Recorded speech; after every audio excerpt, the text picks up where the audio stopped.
ഹരികുമാറിന് സഹോദരിയുമായി വഴിവിട്ട ബന്ധം. 2 വയസ്സുകാരിയുടെ കൊലപാതകത്തിൽ ദുരൂഹത നീങ്ങുന്നു. അടിമുടി ദുരൂഹതകളും അഭ്യൂഹങ്ങളും നിലനിന്നിരുന്ന ബാലരാമപുരത്തെ 2 വയസ്സുകാരിയുടെ കൊലപാതകത്തിൽ ഒടുവിൽ യഥാർത്ഥ ചിത്രം തെളിയുന്നു. കുഞ്ഞിനെ കൊലപ്പെടുത്തിയ കേസിൽ അമ്മാവൻ ഹരികുമാർ മാത്രമാണ് പ്രതിയെന്ന് പോലീസ് ഉറപ്പിച്ചതോടെയാണ് സംഭവത്തിൽ ദുരൂഹത നീങ്ങുന്നത്. കസ്റ്റഡിയിലായിരുന്ന പ്രതി ഹരികുമാർ കേസിൽ കുറ്റം സമ്മതിച്ചതായി അന്വേഷണ സംഘം കഴിഞ്ഞ ദിവസം വെളിപ്പെടുത്തിയിരുന്നു. ഇതിനൊപ്പം പ്രതി ഹരികുമാർ നടത്തിയ ഞെട്ടിക്കുന്ന വെളിപ്പെടുത്തലും അന്വേഷണ സംഘം പുറത്തുവിട്ടു. ഹരികുമാറും സഹോദരി ശ്രീതുവും തമ്മിൽ വഴിവിട്ട ബന്ധമുണ്ടായിരുന്നതായും സംഭവ ദിവസം രാത്രി ഹരികുമാറിന്റെ മുറിയിലെത്തിയ ശ്രീതു കുഞ്ഞു കരഞ്ഞതിനാൽ തിരികെ പോയതുമാണ് പ്രതിയെ കൊലപാതകത്തിന് പ്രേരിപ്പിച്ചതെന്നാണ് പോലീസ് പറയുന്നത്.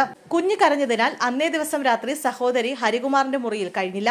ഇതിനു പിന്നാലെയാണ് സഹോദരിയോടുള്ള വൈരാഗ്യത്തിൽ പിറ്റേ ദിവസം പുലർച്ചെ പ്രതി കുഞ്ഞിനെ കിണറ്റിലെറിഞ്ഞ് കൊലപ്പെടുത്തിയതെന്നാണ് അന്വേഷണ സംഘത്തിന്റെ കണ്ടെത്തൽ. ജനുവരി 30 രാവിലെയാണ് ബാലരാമപുരം കോട്ടൂൾ കോണത്ത് 2 വയസ്സുകാരിയെ കിണറ്റിൽ മരിച്ച നിലയിൽ കണ്ടെത്തിയത്.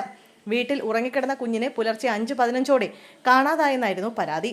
തുടർന്ന് തിരച്ചിൽ നടത്തുന്നതിനിടെയാണ് രാവിലെ 8 മണിയോടെ വീടിന് സമീപത്തെ കിണറ്റിൽ നിന്നും മൃതദേഹം കണ്ടെടുത്തത്. കുഞ്ഞിന്റെ മരണത്തിൽ തുടക്കം മുതലേ ദുരൂഹത നിലനിന്നിരുന്നു.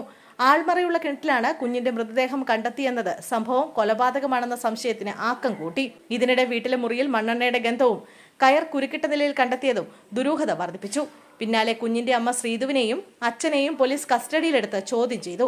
ഒപ്പം കുഞ്ഞിന്റെ മാതൃ സഹോദരനായ ഹരികുമാറിനെയും കസ്റ്റഡിയിലെടുത്തു. ഈ ചോദ്യം ചെയ്യലിലാണ് ഹരികുമാർ പോലീസിനോട് ആദ്യം കുറ്റസമ്മതം നടത്തിയത്. കുഞ്ഞിനെ കിണറ്റിലെറിഞ്ഞ് കൊലപ്പെടുത്തിയത് താനാണെന്ന് ഹരികുമാർ തുറന്നു പറഞ്ഞു. എന്നാൽ പ്രതിയുടെ പല മൊഴികളിലും അടിമുടി വൈരുദ്ധ്യം നിലനിന്നിരുന്നതിനാൽ പോലീസ് വിശദമായ അന്വേഷണം നടത്തി.